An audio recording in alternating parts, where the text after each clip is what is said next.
Hey guys, in today's video I bring an unbelievable and deeply transformative story. Let's meet Daniel Graves, a Texan entrepreneur who died for 7 minutes and came back with a revelation that dismantles everything you've ever heard about the final judgment. What he saw on the other side has nothing to do with heaven, hell, or eternal punishment, but with a truth that will blow your mind and touch your soul. So before we start, leave your like, subscribe to the channel so you don't miss any content like this, and activate the bell to receive all notifications. Oh, and comment below which city you're watching this video in. We love to see where this message is reaching. Now get ready, because what you're about to hear will change the way you view life and death. My name is Daniel Graves. I'm 38 years old and I live in Austin, Texas. I grew up in a traditional American family surrounded by Baptist churches preaching about heaven, hell, sin, and salvation, but none of that made sense to me. I thought it was all a bit forced, like a theater set up to keep people scared. When I was a teenager, I left church, and in adult life, I let go of any idea of God. I graduated in computer science, started my own technology company, and started living like everyone thinks they should, chasing success, status, and control. My life was a spreadsheet, and death? A blue screen, end of system, just that. But on the day, July 17th last year, everything stopped. It was an ordinary Monday. I had just left an important meeting with investors.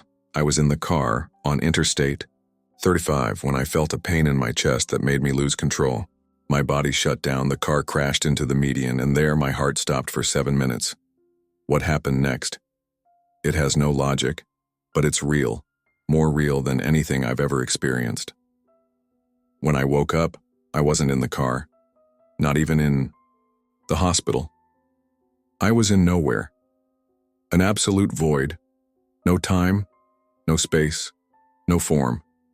But I was still me, only without a body, no voice, no breathing. It was as if my consciousness was floating in something immense and invisible. And that's when someone arrived. I didn't see eyes. I didn't see a face, but I felt a presence that passed through me like light passing through glass, a living, colossal intelligence that knew me completely. And I understood, without words, it was time to see my life. I thought, now comes the judgment. And I prepared myself for something like a heavenly court, angels writing down sins, final sentence. But no, what came was worse, and infinitely more true. I was placed within my own story, but through the eyes of others. Didn't just see what I did, I felt what others felt because of me. Every gesture, every omission, every word, everything came back like a wave and crossed me as if I were the victim. And then, an inner voice, serene and devastating, told me something that destroyed everything I believed in. They lied about the trial. There was no court. There were mirrors, and no one judges. You are the one who feels everything it caused. And then I understood. No one escapes this. Nobody. The first memory that emerged was not of the great choices I made. It was something small, insignificant. One morning about 20 years ago when I treated a cafeteria attendant poorly. I was late. I had slept poorly. And I was rude, impatient.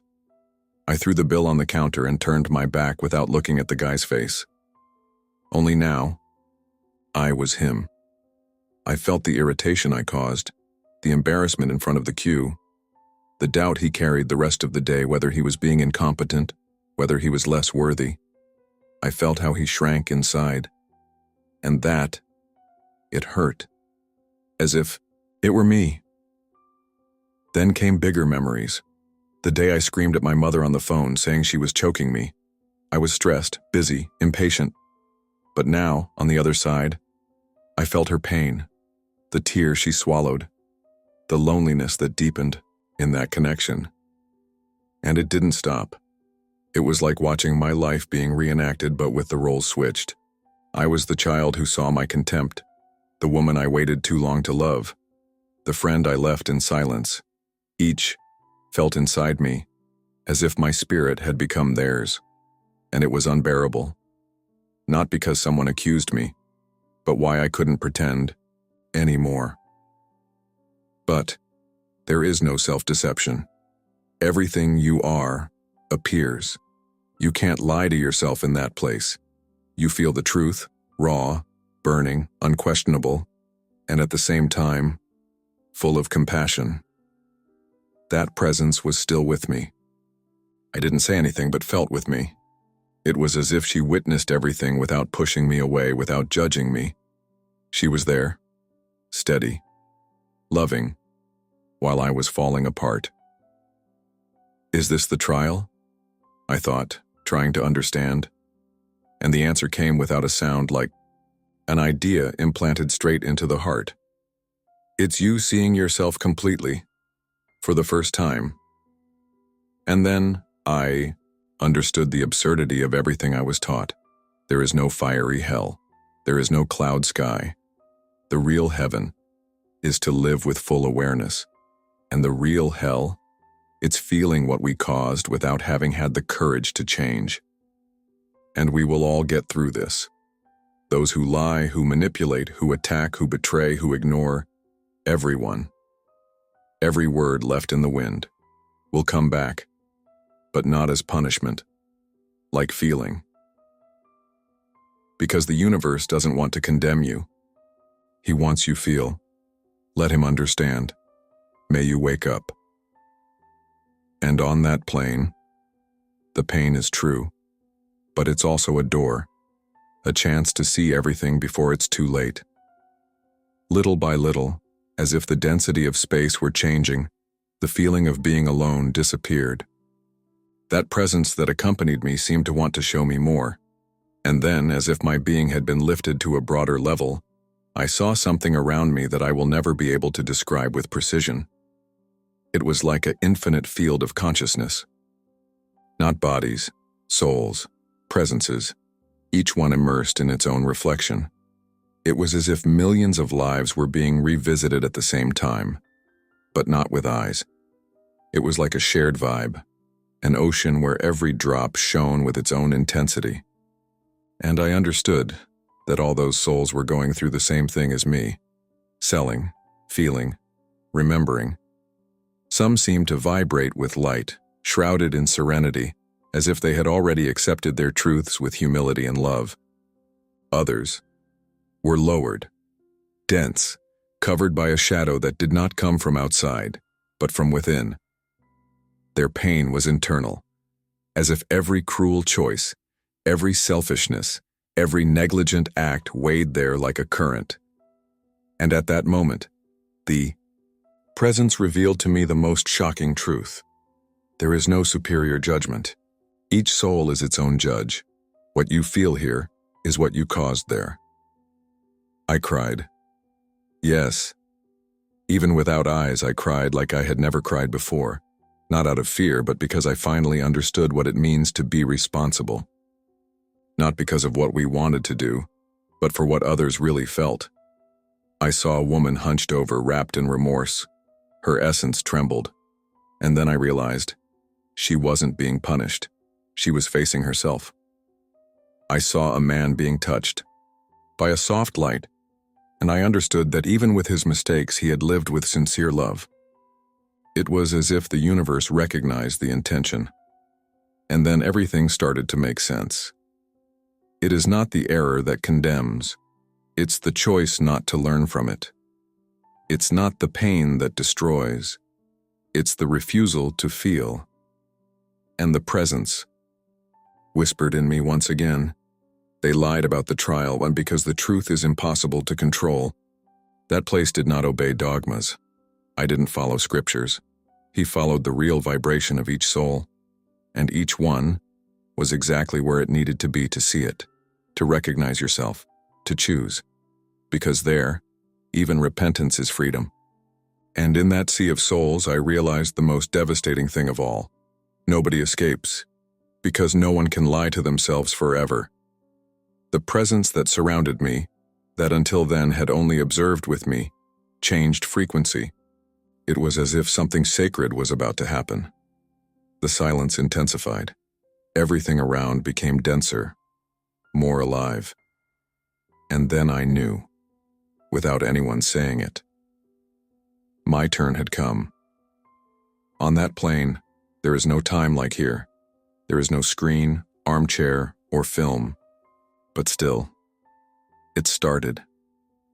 First came the sounds, voices from my childhood, laughter, fights, loaded silences, and then came the images, but not as ordinary memories. They were complete experiences. I was there again, aged 6, alone in my room, crying after my parents fought in the kitchen.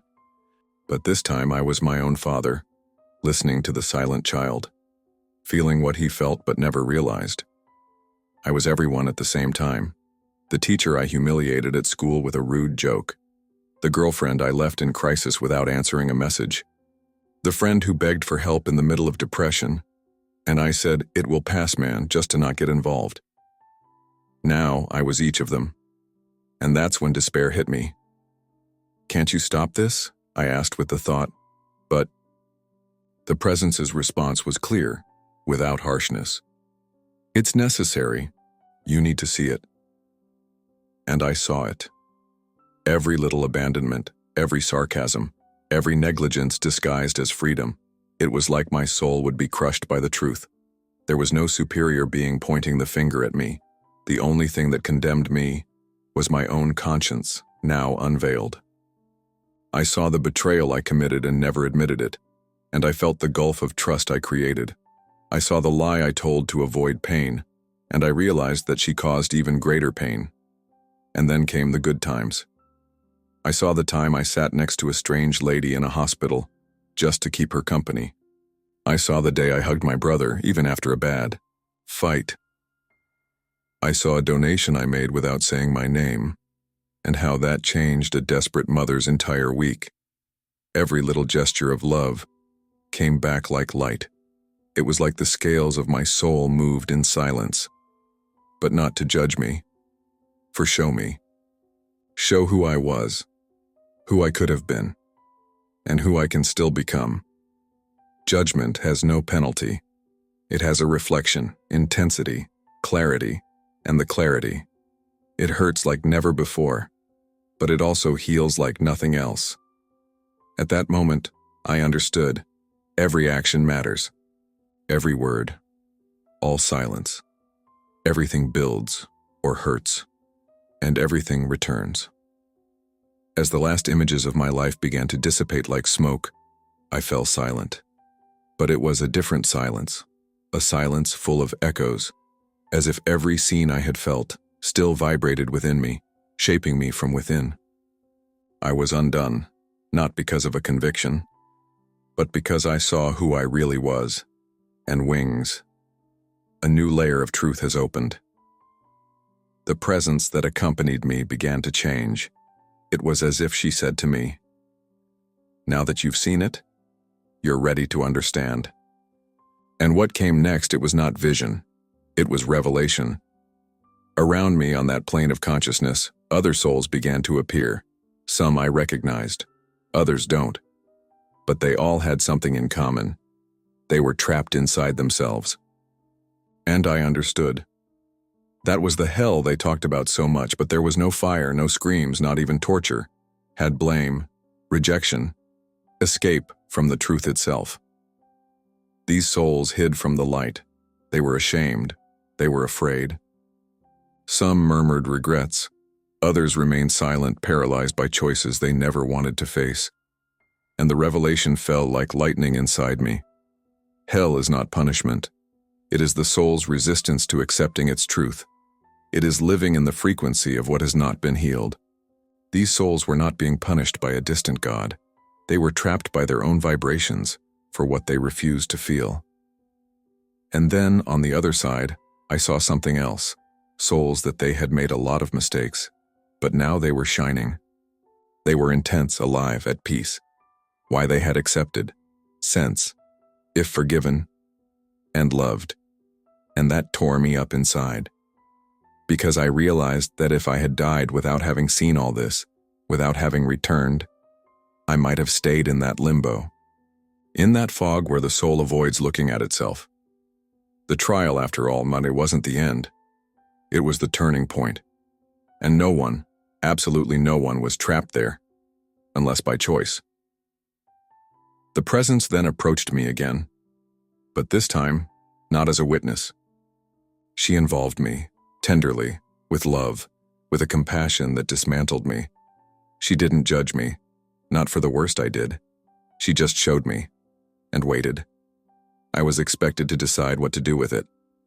And then, like an eternal whisper, she said, something that still echoes within me to this day: the truth does not condemn, the truth reveals. And from there, your real freedom begins. When the presence enveloped me in that silent embrace, I felt as if the entire weight of my existence, the mistakes, the successes, the emptiness, was transformed into something much bigger, a mission. I didn't ask for this. I didn't want to be the chosen one. But there on the plane where everything is clear, you don't choose to run away. You choose to act, or continue sleeping. And in that moment, something began to form before me. It wasn't a vision. It was more like a preview, a glimpse of what was yet to come. If I came back, I saw people, faces that I didn't know, but that would one day be before me. Some crying, others on the verge of collapse, some laughing, not knowing they were one step away from giving up. And in all of them, something in common. They waited for a word, a memory, a touch of truth. And then, like a wave that crosses the soul, I felt the intention of presence touch my spirit. You didn't die for nothing. You saw it, to remember, and now you need to tell. It was at that moment that I understood. That experience was not a spiritual privilege. It was a responsibility. I needed to go back, but part of me resisted. I didn't want to. There, in that dimension, everything made sense. Nothing was urgent, nothing was artificial. There I didn't need to pretend, not even compete, nor seek approval. I just was. So I thought, but if I go back, no one will believe it. They'll say it was a hallucination, which was a lack of oxygen. That was delirium. And once again the presence responded, not with words, with a feeling clear as fire. You don't need to convince. You just need to testify. Whoever is ready will remember. And that broke me, because on that plane, I felt that every soul in the physical world carries a forgotten spark, something that I once knew, but was lost in distractions, in pain, in fears. My role now was to light those sparks, even if it was one at a time. Even if they made fun of me, even if they called me crazy. Because the truth, once lived, screams inside you, and ignoring it would be real death. The presence then moved away slightly, as if giving me space to choose. There was no imposition. The choice was mine. It always was. And there, enveloped in the light of what I understood to be the purest love in the universe, I whispered with my soul, "Yes, I'll be back." And everything started to change. The decision was made. I had said yes, but I didn't imagine that returning would be like crossing an invisible wall with a naked spirit.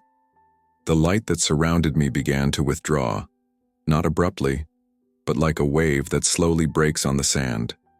The presence was still there, silent, as if saying, "You won't be alone." But still, it hurt.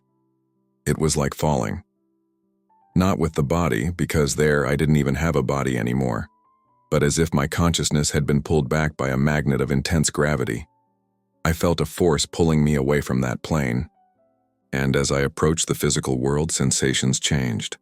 The divine silence was replaced by harsh, chaotic sounds. The warmth of the presence turned into a strange, metallic cold. And then came the sound. Bip, bip, bip. Voices. Rush. Pressure in the chest. A raw light on the face, it has a pulse. He's coming back. My God, he's back. My eyes opened, but it was as if they weren't mine. My body hurt. My lungs burned. The gravity of life crushed me. I cried, not out of joy, but from estrangement. There, lying on a gurney at St. David's Medical Center in Austin, surrounded by doctors and nurses, I felt like a foreigner on a forgotten planet. A woman was crying next to me. It was the nurse. Later, I discovered his name. Tasha. She held my hand tightly. He whispered, "Stay with me. Don't give up." And in that touch, I felt a small spark of the light I had left behind. It was love. True.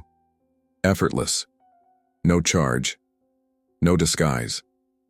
I spent 3 days in the ICU. He barely spoke. When I closed my eyes, I came back, not for the accident, but for the mirror, for the silence that revealed everything. The doctors were shocked. 7 minutes without heartbeat. There should be sequels, but my brain was intact, and set on fire by a truth impossible to forget. Dr. Yates, a cardiologist, entered the room on the 3rd day. He looked at me like someone seeing a miracle and said, "You should be dead. We can't explain it." And I could only respond, "Maybe I really died. But I came back because I have something to tell you." He frowned. He thought it was the effect of the medication. But Tasha was silent. His eyes said, "I understand." And there, lying there, with tubes and sensors stuck to his body, the mission began to pulse inside me. I was no longer the same. I could no longer live on automatic, nor ignore what I saw, nor can I silence what I felt. And I knew the hardest part was yet to come. Making people believe that the trial, it's not what they think, it's much more real, and much more urgent. After 4 days in the hospital, they released me. "You are a miracle, Daniel," they said. But I didn't feel miraculous. I felt foreigner. Coming home was like stepping into a movie I had already seen, only now with eyes that saw behind the scenes. The living room seemed too small. The cell phone is too noisy. The conversation too empty. People talked to me, asked about the accident, but no one was ready to hear the truth. And I tried. I tried to count. First for my sister. She looked at me affectionately, but with that expression of, "You hit your head too hard. You had a hallucination, Dan, this is common, the brain, lack of oxygen, that kind of thing." It hurt, not because she doubted it, but because I knew she needed that. She needed no to believe. It was more comfortable. But I couldn't pretend anymore. I tried to go back to work. I spent a few weeks in the office. Tables, reports, meetings about metrics, sales, user growth. None of it made sense. How could I worry about percentages? Knowing that one day, will every word spoken in an email be felt by someone on another plane? I started to walk away. I went out for a walk without a destination. I went to coffee shops just to watch people. And I saw things I never saw before. The pain hidden in a look. Anger disguised in a tone of voice. The emptiness of those who live without knowing that they will be a mirror. And then, without planning, I started talking. With strangers. A lady in the park sitting alone. A man in the hospital visiting his mother. An attendant who looked like she was about to cry behind the counter. These were not mystical conversations. They were simple, direct. The kind that plays without needing to taste it. And often, they cried. Not because I convinced them, but because I remembered them. One of them told me, "I don't know what it is about you, but your presence calmed me, as if I remembered something I had forgotten long ago." That was it. The mission was not about convincing. It was about waking up. Awaken what the soul already knows. But the world has erased it. And then I understood. Judgment is not a distant warning. It has already started. With every choice, with each gesture, we are building the mirror. That one day will show us everything. Since I came back, it's like I'm living between two worlds. I walk the streets of Austin. I see cars, billboards, people with headphones and their eyes glued to their screens. But inside, none of it feels solid. Nothing seems permanent. It's as if everything here were one compressed version of reality. A simulation full of distractions. The colors are real but pale. The sounds are loud but empty. Only human gestures, true, spontaneous, have weight. I feel this all the time. One hand touching another tenderly. A sincere hug.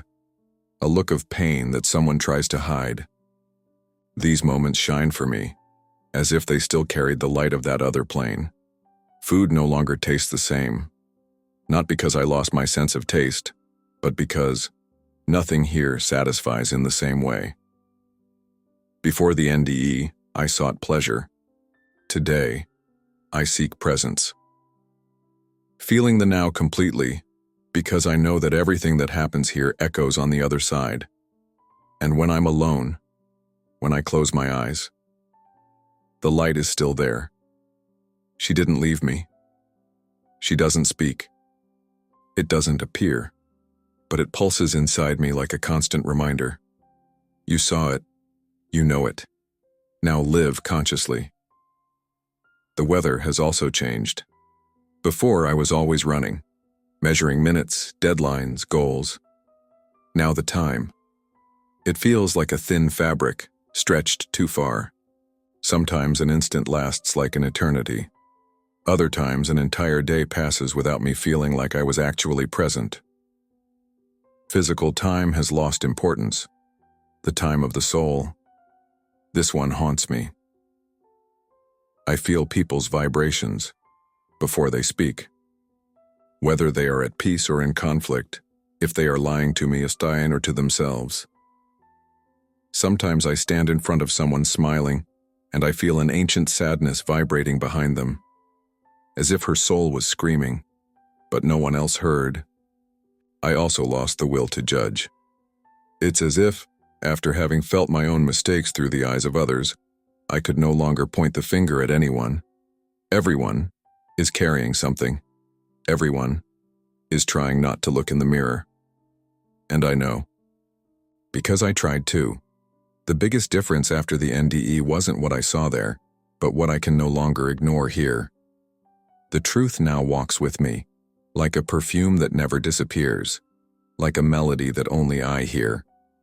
And no matter how much the world tries to convince me that it was just a breakdown, a brain lapse, an illusion, I know, I've been there. And nothing, absolutely nothing, here tastes the same as eternity. If you like this beautiful spiritual testimony, leave a like, comment on your impressions, subscribe to the channel, and don't forget to activate the notification bell to watch each new video and help us spread this message to a greater number of people. Until next time.